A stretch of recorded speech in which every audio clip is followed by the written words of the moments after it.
the rate constant of a reaction with respect to the reactant A is itna minute inverse.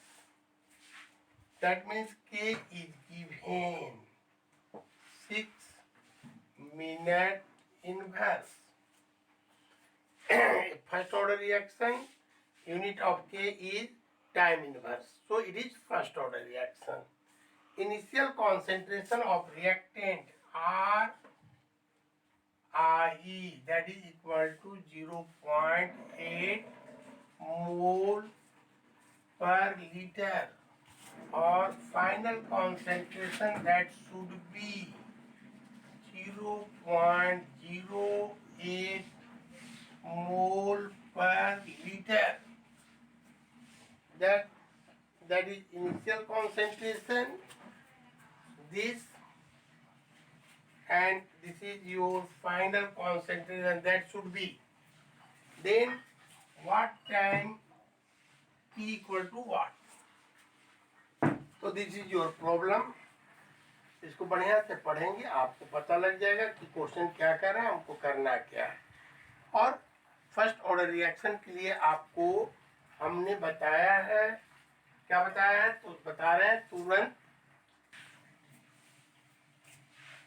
K equal to 2.03 by P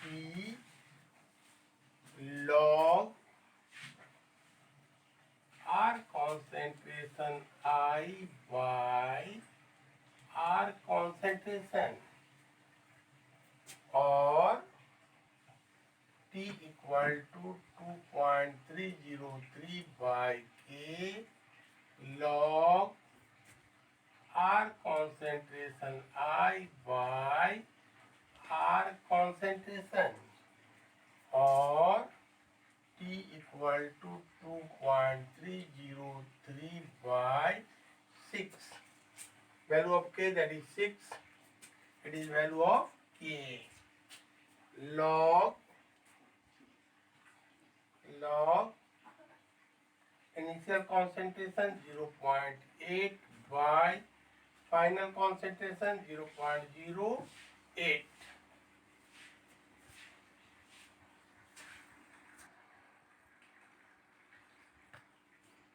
इसको आप solve कर लेंगे, और solve करेंगे तो आपका आंसर आएगा 0.38 minute.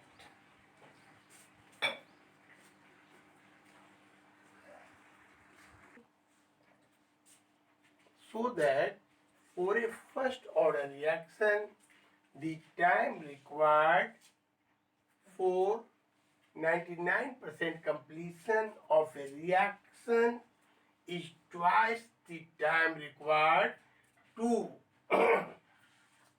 complete 90% of the reaction.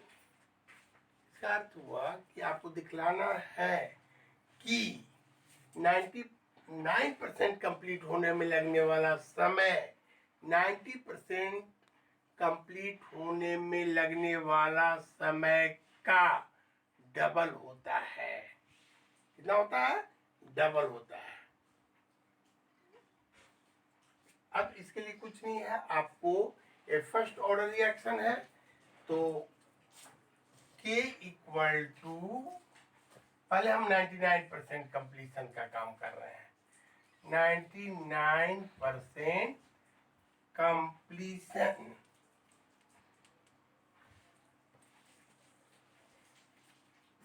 Initial concentration RI, that is A. तो फाइनल कॉन्सेंट्रेशन कितना होगा? R equal to A minus 99% of A, that is equal to A minus 99 by 100 A. अब इसको कैलकुलेट कर रहे हैं.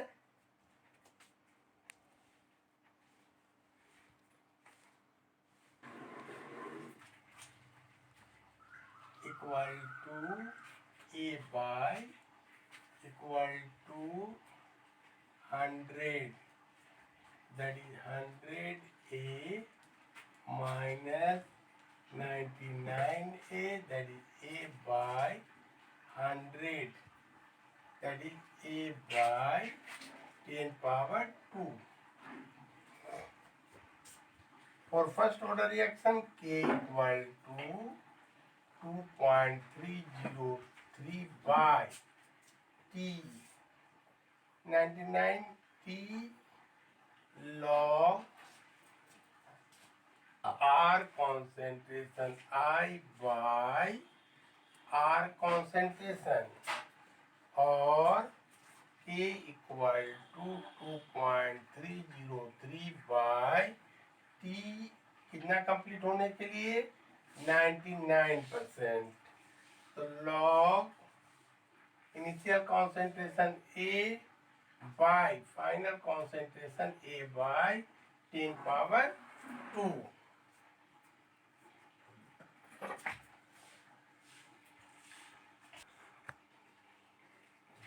और T99% इक्वल टू 2.3 इतना बाय K log 10 power 2, और T99% that is equal to 2.303 by K into 2.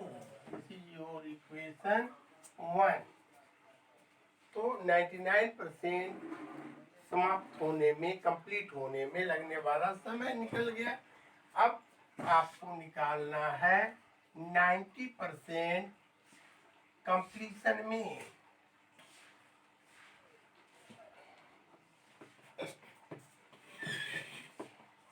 मान लिया initial concentration I equal to A, तो final concentration R equal to A minus 90% of A,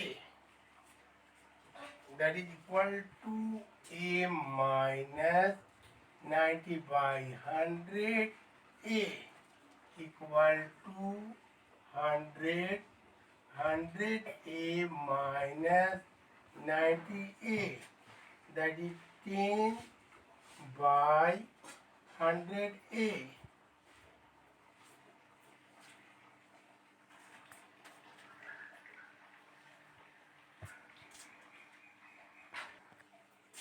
So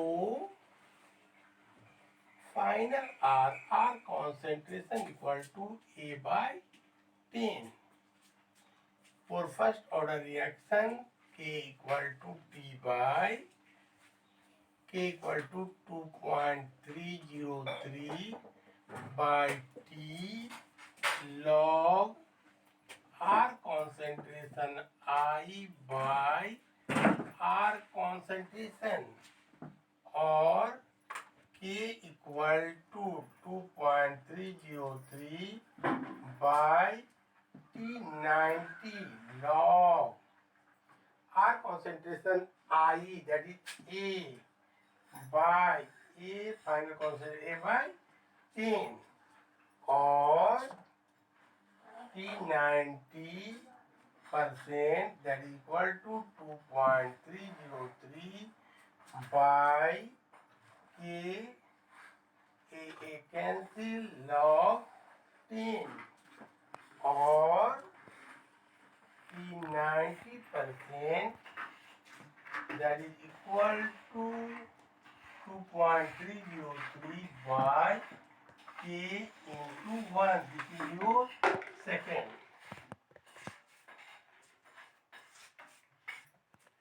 Okay. From equation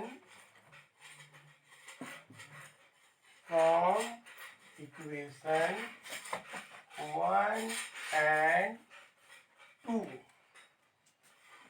T99 by T90, that is equal to 2.303 by K into 2 by 2.303 3/k into 1. This cancel, or T99% equal to 2 into T90%. Proved.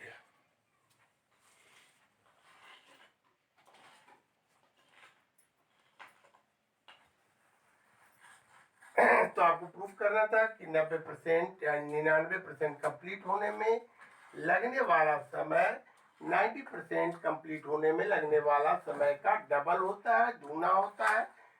ये हो गया। और इसी तरह के problem इसी तरह बनेंगे।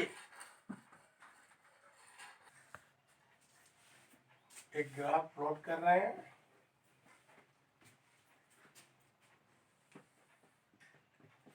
ये है reaction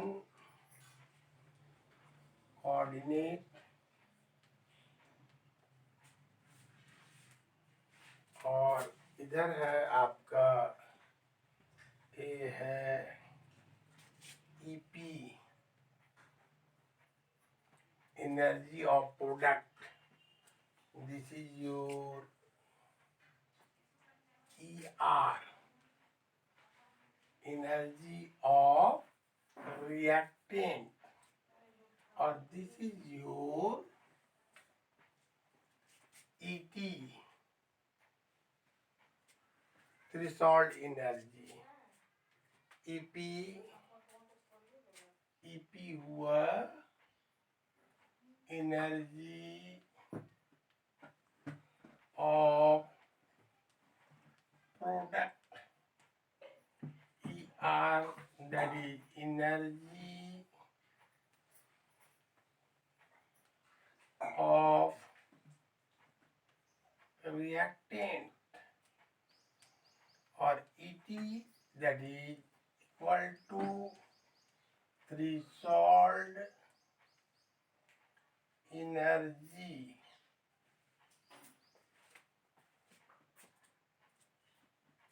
EP energy of product, ER energy of reactant, ET threshold energy. A energy reactant का है। जब ये एनर्जी बढ़ते बढ़ते यहाँ पहुंचेगा तो एक्टिवेटेड कॉम्प्लेक्स का निर्माण होता है, और ए फिर यहाँ आता है। ए हुआ एक्टिवेटेड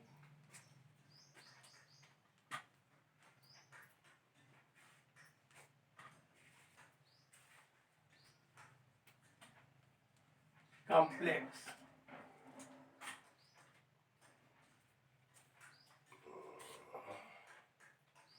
ये रिएक्टेंट है A प्लस बी।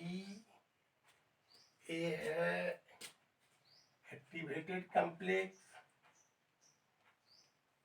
बी, और ए है AB। अब आपका एक ग्राफ है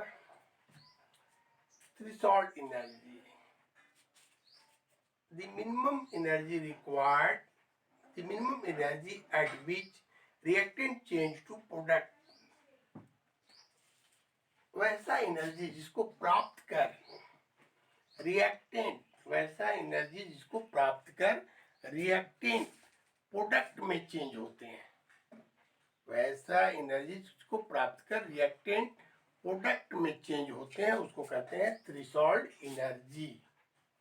अब थ्रेशोल्ड एनर्जी प्राप्त करने के लिए रिएक्टेंट मॉलिक्यूल आपस में कोलिजन करते हैं, जिसके कारण उनका ऊर्जा जो है बढ़ता है, और धीरे धीरे बढ़ते बढ़ते ये एनर्जी बढ़कर यहाँ से यहाँ पहुंच जाता है। This energy is energy of reactant और ईटी के बीच में जो गैप है, ये एनर्जी, इसी को कहते हैं एक्टिवेशन एनर्जी। एक्टिवेशन एनर्जी यानी कि ये। तो reactant molecules achieve activation energy and then they form activated complex and that give you product. The what is activation energy? The minimum energy required by reactant to form a product or activated complex is called activation energy. Simple word में ET और ER के बीच के gap को आप क्या कहते हैं? Activation energy कहते हैं। और ये है ET, तो ET क्या है?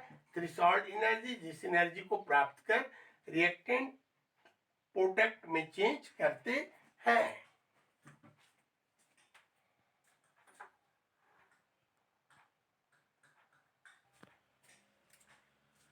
इसके बाद आपका कोलिजन थ्योरी है। कोलिजन थ्योरी में क्या है? तो सिंपल, आप उसको पढ़ेंगे पता लगेगा। कोलिजन थ्योरी कहता है कि रिएक्टेंट मॉलिक्यूल आपस में टकराते हैं। आपस में रिएक्टेंट मॉलिक्यूल्स, पहला लाइन है कि reactant molecules continuous zigzag motion में होते हैं और अपने मोशन के दौरान वे आपस में टकराते हैं और जिस टक्कर उनके बीच जब टक्कर होती है तो उनकी ऊर्जा बढ़ती है। जब रिएक्टेंट मॉलिक्यूल की ऊर्जा बढ़कर थ्रेशोल्ड एनर्जी के बराबर हो जाती है तब वे एक्टिवेटेड कॉम्प्लेक्स बनाते हैं जो प्रोडक्ट में चेंज करता है। This in simple this theory is called collision theory. और इसमें न्यूमेरिकल है, कुछ थ्योरी भी है, इसका कुछ रिएक्शन का मैकेनिज्म भी है, वो भी बताया जाएगा। लेकिन पहले आपका एग्जाम है। एग्जाम आपका 20 से शुरू हो रहा है। मल्टीपल चॉइस आएगा और उसमें आपको तैयारी करके बढ़िया से एग्जाम देना है। एग्जाम तक हम आगे नहीं बढ़ रहे हैं, इसी को रिवीजन कराएंगे धीरे धीरे और फिर एग्जाम होने के बाद हम आगे बढ़ेंगे।